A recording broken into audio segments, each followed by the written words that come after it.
I'm Max Dalton, and in this video, I'll show you how to add page numbers in Google Docs. Are you working on a project that requires a professional touch like an essay, a report, or any long Google Docs document? One key element of professional formatting is adding page numbers, which helps in organizing and referencing your work. In this video, I'll show you how to add page numbers in Google Docs, a simple yet crucial step in document preparation.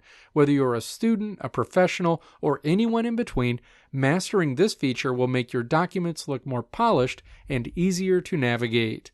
Step 1. Open the Google Docs document you want to add page numbers to. Step 2. Tap Insert in the row of options along the top of the screen to open a menu. Step 3. Tap Page Numbers in this menu. A submenu opens with options for page numbers. Step 4. You'll see options you can click to immediately put page numbers in either the top right or bottom right corners of your pages, and you can choose whether you want to skip numbering on the first page.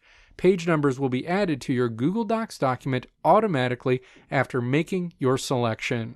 Let me know if this video helped you out in the comments below. If you liked what you saw here, click the video links on the right side of the screen to check out another video. Or click the logo on the left side of the screen to check out my tutorial website at www.maxdalton.how.